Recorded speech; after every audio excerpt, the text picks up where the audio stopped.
नमस्कार विद्यार्थी मित्रांनो, डॉक्टर शीतल साळवे। आज आपण या भागामध्ये B.Ed सेकंड इयरचा सेमिस्टर 4चा paper second paper gender school and society यामधील युनिट 1B त्याच्यातला पार्ट 1 आज आपण अभ्यासणार आहोत। तर या भागामध्ये मी MCQ पद्धतीने काही क्वेश्चन्स काढलेले आहेत, तर आपण आज ते बघणार आहोत। तर चला आपण आपल्या प्रश्नांकडे वळूया। पहिला प्रश्न आहे, what kind of educational institution is called to impart experience or culture to a child in a purposeful and planned manner. बालकाला अनुभव व संस्कार देण्याचे कार्य हेतुपूर्वक आणि नियोजनबद्ध रीतीने केले जाते, त्यास कोणत्या प्रकारची शिक्षण संस्था म्हणतात? यामध्ये ऑप्शन दिलेले आहेत। अ अनौपचारिक, ब औपचारिक, क प्रासंगिक आणि ड आहे अ आणि ब। या प्रश्नाचं योग्य उत्तर आहे ब औपचारिक। तर औपचारिक पद्धतीने प्रकारची जी शिक्षण संस्था आहे याच्यामध्ये बालकाला अनुभव व संस्कार देण्याचे कार्य हेतुपूर्वक आणि नियोजनबद्ध रीतीने केले जाते। औपचारिक या शिक्षण संस्थेमध्ये शाळा आणि महाविद्यालय हे दोन प्रकार येत असतात, ज्यामध्ये बालकाला किंवा व्यक्तीला अनुभव किंवा संस्कार देण्याचे कार्य हे हेतुपूर्वक आणि नियोजनबद्ध रीतीने दिले जाते। तर या प्रश्नाचं योग्य उत्तर आहे ब औपचारिक। पुढचा प्रश्न आहे, औपचारिक शिक्षण देणाऱ्या संस्था खालीलपैकी कोणत्या आहेत? यामध्ये सब ऑप्शन दिलेले आहे, शिशु मंदिर, कुटुंब, शाळा, महाविद्यालय आणि समाज। तर औपचारिक शिक्षण देणारे जे संस्था आहेत त्यामध्ये शिक्षणाशी संदर्भात जिथून आपल्याला हेतुपूर्वक आणि जाणीवपूर्वक आपल्याला नियोजनबद्ध रीतीने जे नॉलेज मिळतं, ज्ञान मिळतं, तर अशा कोणत्या प्रकारचे संस्था आहेत यामध्ये सब ऑप्शन दिलेले आहेत। त्यापैकी याचं योग्य उत्तर आहे अ पहिला, तिसरा आणि चौथा। पहिल्यामध्ये शिशु मंदिर, शाळा आणि महाविद्यालय। तर शिशु मंदिर, शाळा आणि महाविद्यालय याच्यातूनच आपल्याला शिक्षण मिळतं, हेतुपूर्वक शिक्षण मिळते। तर यालाच आपण औपचारिक शिक्षण संस्था असे म्हणतो। तर या प्रश्नाचं योग्य उत्तर आहे अ, ज्यामध्ये शिशु मंदिर, शाळा आणि महाविद्यालय येते। आपण पुढचा प्रश्न बघूया, अनौपचारिक शिक्षण देणाऱ्या संस्था खालीलपैकी कोणत्या आहेत? अनौपचारिक शिक्षण संस्था म्हणजे ज्या नियोजनबद्ध किंवा हेतुपूर्वक आपल्याला हे नॉलेज नाही देत, ज्ञान नाही देत, अशा कोणत्या संस्था आहेत ज्या अनौपचारिक आहेत? यामध्ये सब ऑप्शन दिलेले आहे, राज्य, कुटुंब, शाळा, महाविद्यालय आणि समाज। हे 5 सब ऑप्शन दिलेले आहेत। यामधील योग्य उत्तर आहे अ पहिला, दुसरा आणि पाचवा। तर राज्य, कुटुंब आणि समाज, शाळा आणि महाविद्यालय, शिशु मंदिर हे झाले औपचारिक शिक्षण संस्था। आणि त्या व्यतिरिक्त जे आहे, जसं कुटुंब आहे, राज्य आहे, समाज आहे, यामधून आपल्याला अनौपचारिक शिक्षण मिळतं। एक हेतुपूर्वक किंवा नियोजनबद्ध असं नसतं, पण एक प्रकारची शिकवण आपल्याला याच्यातून मिळत असतं, जी न कळत आपण ते सगळं नॉलेज गेन करत असतो, म्हणून या अनौपचारिक संस्था आहेत। तर यामध्ये राज्य, कुटुंब आणि समाज हे अनौपचारिक शिक्षण संस्था आहे। तर या प्रश्नाचं उत्तर आहे अ।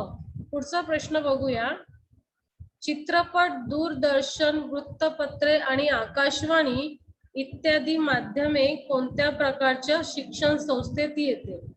तर याचे ऑप्शन दिलेले आहेत, अ अनौपचारिक, ब औपचारिक, क प्रासंगिक, ड अ आणि ब। या प्रश्नाचं योग्य उत्तर आहे क प्रासंगिक. आपण आतापर्यंत बघितलं की औपचारिक मध्ये बालकाला हेतुपूर्वक आणि नियोजनबद्धीने जे शिकवण दिली जाते त्यासाठी शाळा, महाविद्यालय, शिशु मंदिर आहे. आणि अनौपचारिक मध्ये आपण बघितलं की राज्य, कुटुंब, समाज या शिक्षण संस्था आहे ज्याच्यातून न कळत बालकाला शिक्षण मिळत असतं. पण चित्रपट, दूरदर्शन, वृत्तपत्र आणि आकाशवाणी हे असे माध्यम आहे की अशी शिक्षण संस्था आहे की ती प्रासंगिक आहे. नॉन फॉर्मल एज्युकेशन म्हणतात त्याला. तर प्रासंगिक शिक्षण संस्थेमधून बालकाला या गोष्टीचं ज्ञान मिळत असतं. या प्रश्नाचं योग्य उत्तर आहे क प्रासंगिक. पुढचा प्रश्न बघूया. आजी आजोबा नातवंडांना बोधप्रद गोष्टी सांगणे हे खालीलपैकी कशाचे उदाहरण आहे? तर यामध्ये ऑप्शन दिलेले आहेत. अ औपचारिक संस्था अनौपचारिक संस्थेचे रूप घेते. ब आहे प्रासंगिक संस्था औपचारिक संस्थेचे रूप घेते. अनौपचारिक संस्था प्रासंगिक संस्थेचे रूप घेणे. आणि ड आहे अनौपचारिक संस्था औपचारिक संस्थेचे रूप घेणे. आता इथे सगळं कसं ते सारखं सारखं दिसतंय, थोडस लक्ष द्या.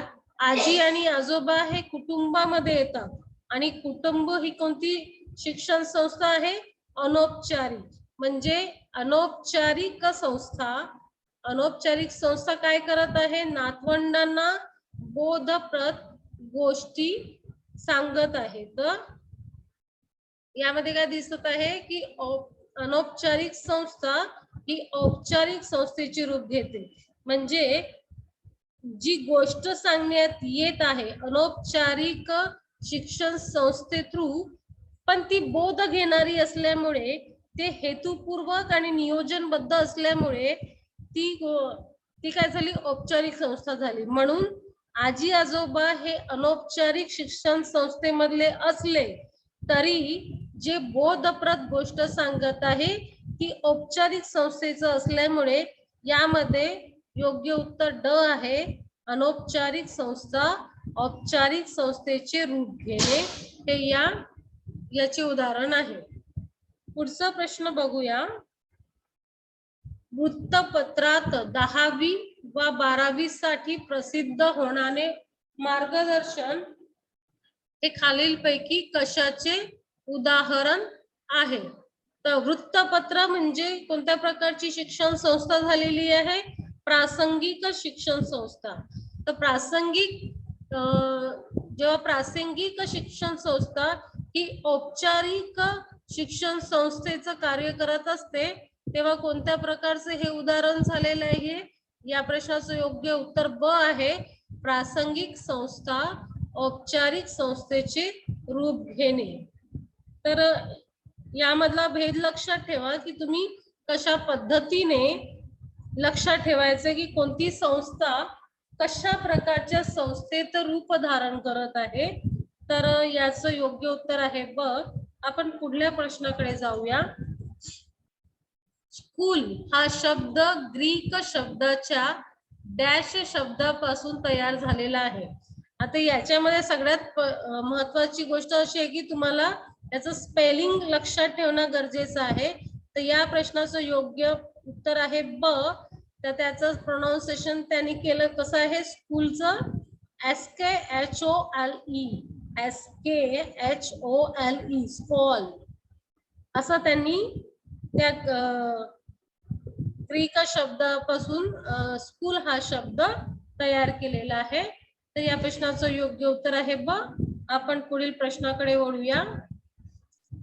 मुलाचा सुयोग्य व अपेक्षित दिशेने विकास व्हावा या हेतूने विशिष्ट प्रकारचे गुणसमृद्ध जीवन, विशिष्ट पद्धतीच्या कृती व व्यवसाय यांचा लाभ करून देणारे खास असे वातावरण म्हणजे शाळा, अशी व्याख्या कुणी केली आहे?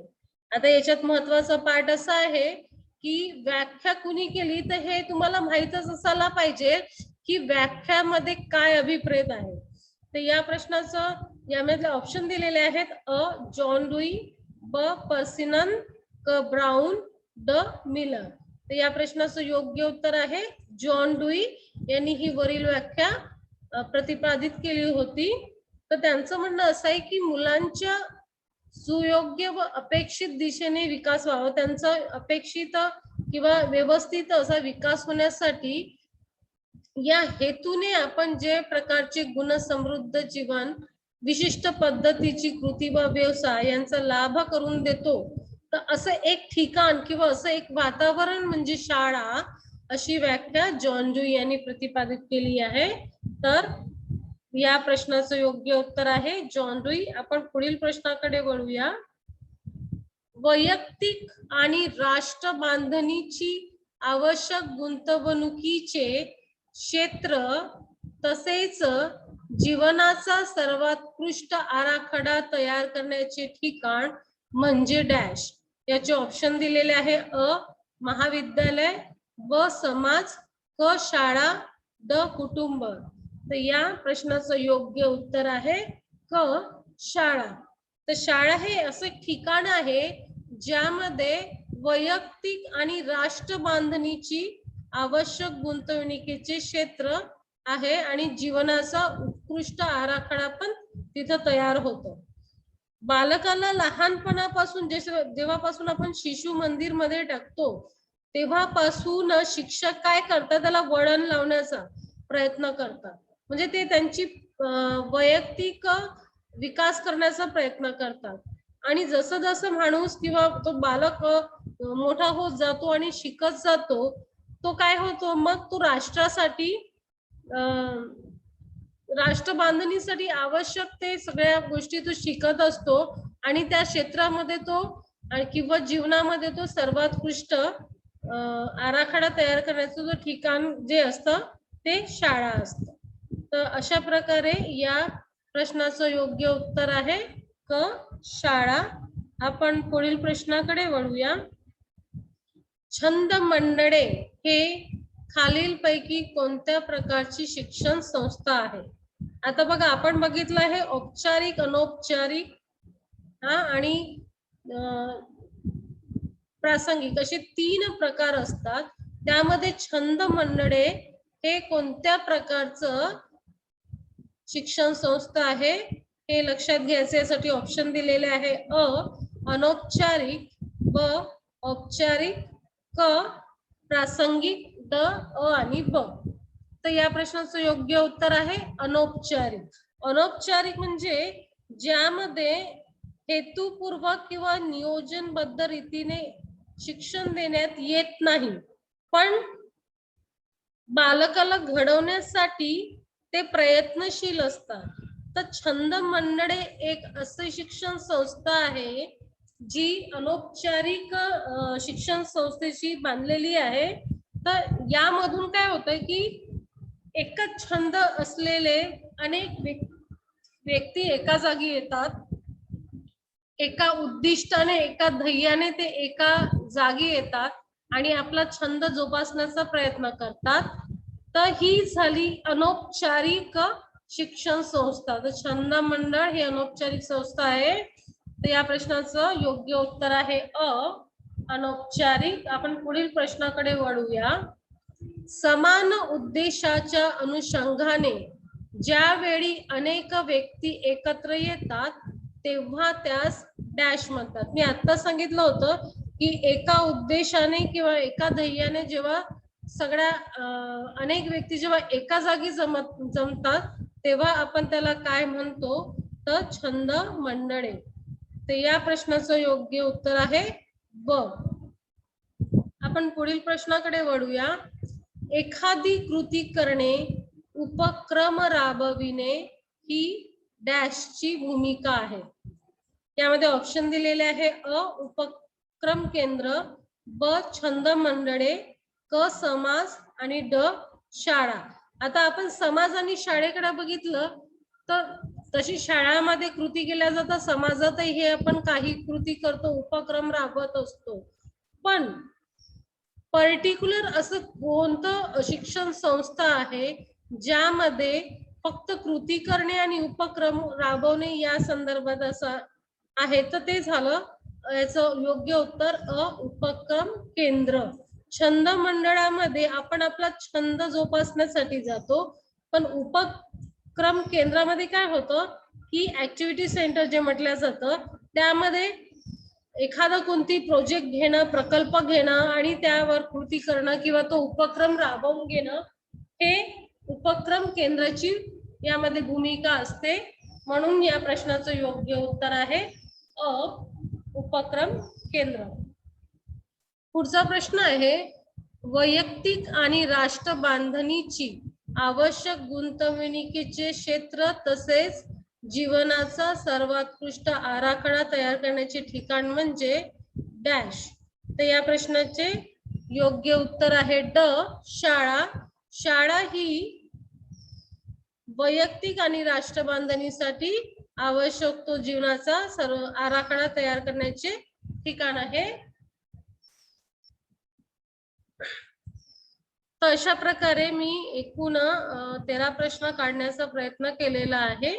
तर जर हा तुम्हाला व्हिडिओ आवडला असेल तर तुम्ही सबस्क्राईब करू शकता, जेणेकरून येणारे तुम्हाला व्हिडिओज हे माहीत पडत राहणार. तर थँक्यू.